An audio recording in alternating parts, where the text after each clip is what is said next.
हिंदू सेना के अध्यक्ष विष्णु गुप्ता ने दरगाह के अंदर शिव मंदिर होने का दावा किया। हिंदू पक्ष दरगाह को संकट मोचन महादेव मंदिर बता रहा है। जिला अदालत ने अजमेर दरगाह शरीफ में संकट मोचन मंदिर होने से जुड़ी याचिका पर अजमेर दरगाह कमेटी, अल्पसंख्यक मंत्रालय और एएसआई को नोटिस जारी किया है, जिसे लेकर दोनों पक्षों में विवाद बढ़ गया। आजकल राम मंदिर काशी और मथुरा के बाद कुछ और प्रोमिनेंट मंदिरों को वापस लेने की बात कर रहे हैं, इंक्लूडिंग अजमेर शरीफ। हिंदू सेना के अध्यक्ष विष्णु गुप्ता ने दरगाह के अंदर शिव मंदिर होने का दावा किया। हिंदू पक्ष दरगाह को संकट मोचन महादेव मंदिर बता रहा है।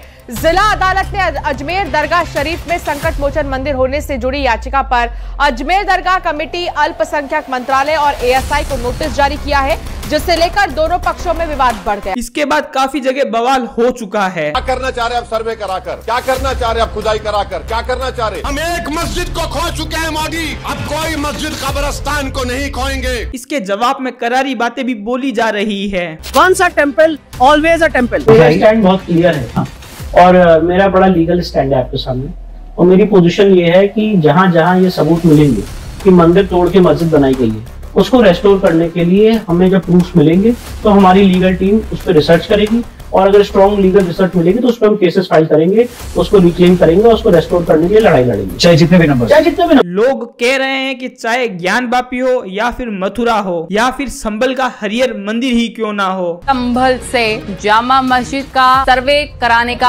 आदेश हुआ है। जिला कोर्ट ने सर्वे के आदेश दे दिए हैं। दावा किया जा रहा है याचिकाकर्ता की तरफ से जामा मस्जिद में हरि मंदिर है। वहीं संभल के जामा मस्जिद में हुए सर्वे में मंदिर के सबूत मिले हैं। सर्वे में करीबन 1200 के करीब फोटो लिए गए, करीबन 4.5 घंटे की वीडियोग्राफी की गई, जिसके बाद मस्जिद में मंदिर होने के पुख्ता प्रमाण मिले। यानी अब उस दावे पर मुहर लगती हुई दिखाई दे रही है कि मस्जिद से पहले वहाँ मंदिर हम लोग लेकर रहेंगे। शांति प्रिय लोगों ने शांति फैलाना भी शुरू कर दिया।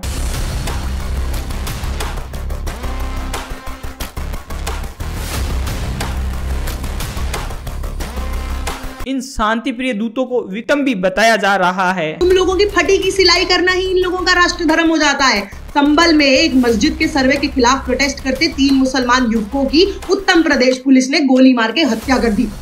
The stoning and the so-called violence, there was a stoning of a bus, there was violence and the burning of a bus was conducted by police. 19 नवंबर को एडवोकेट विष्णु शंकर जैन और इनके पिता हरि जैन ने संभल के एक डिस्ट्रिक्ट कोर्ट के अंदर एक पेटिशन फाइल की। विष्णु शंकर जैन ने पेश किया था दावा, जामा मस्जिद में हरिहर मंदिर होने का दावा किया गया है, जिसके बाद संभल के डिस्ट्रिक्ट कोर्ट में उसी दिन कोर्ट ने पेटिशन फाइल को एक्सेप्ट कर लिया, सुन भी लिया और संभल पर इस मस्जिद को सर्वे करने का ऑर्डर भी दे दिया कि भाई इस मस्जिद के नीचे मंदिर है भी या नहीं।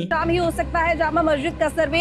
जिला प्रशासन ने अतिरिक्त फोर्स बुलाई है और साथ ही कोर्ट ने एडवोकेट कमिश्नर नियुक्ति के आदेश दिए हैं। जैसे ही टीम वहां पर पहुंची थी तो कुछ शांति प्रिय दूतों ने शांति फैलाना शुरू कर दी। इनके हाथों में पत्थर थे, चाकू थे और यहाँ तक कि पिस्तौल भी मौजूद थी। पुलिस ने समझाने की बहुत कोशिश की भीड़ को।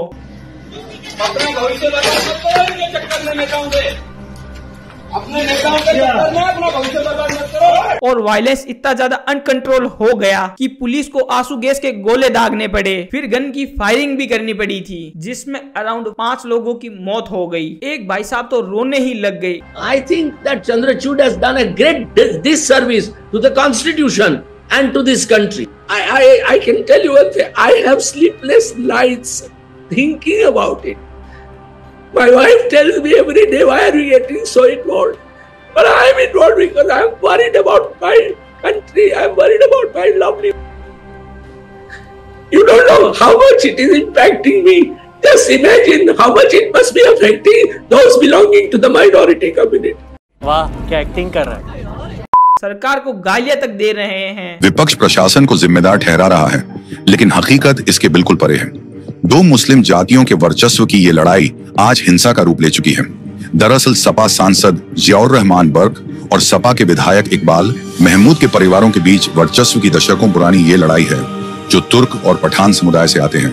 अब जब मस्जिद के सर्वे को लेकर बवाल हुआ तो इन नेताओं ने आपसी रंजिश को इसकी आड़ में अंजाम तक पहुंचाया। 89 note out Rahul Gandhi BJP को ब्लेम कर रहे हैं। कुछ लोग तो कोर्ट को ही ब्लेम करने लग गए। कुछ लोग तो एक्स CGI चंद्रचूड़ को भी ब्लेम कर रहे हैं। लोग दंगाई करने वालों को विक्टिम बता रहे हैं।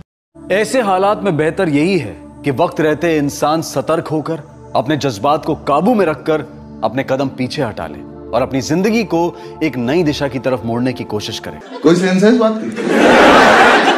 जो संभल के सांसद है वो पुलिस को ब्लेम कर रहे हैं कि भाई पुलिस ने तो अपना नियम ही नहीं माना। पुलिस कह रही है कि पहले तो पत्थरबाजी शुरू हुई, फिर हमें लाठीचार्ज किया। अगर तो पुलिस क्या खुद गुंडागर्दी करेगी, पत्थर चलाएगी? हैं? आप जवाब दें। मैं आप चौथा स्तंभ हो, पिलर हो आप इस देश का, आप जवाब दिए क्या कानून को रखवाली करने वाले कानून तोड़ेंगे, पत्थर चलाएंगे? कई जवानों ने यह बात बोली कि उनके ऊपर पत्थर बरसाए गए थे, जिसके कारण कई पुलिस वाले घायल हुए थे। कुछ भीड़ के कुछ लोग सडनली कई गलियों में से निकल के आए और उन्होंने पुलिस बल पे पथराव किया 10-15 सेकंड तक। उसके बाद में पुलिस ने उसका हल्का बल प्रयोग किया है, लाठीचार्ज किया है और वापस लोगों को उनके गंतव्य स्थान पर खदेड़ दिया है। ओवैसी बाबा की तो पूरी हालत ही खराब हो चुकी है। क्या करना चाह रहे आप सर्वे कराकर? क्या करना चाह रहे आप खुदाई कराकर? क्या करना चाह रहे?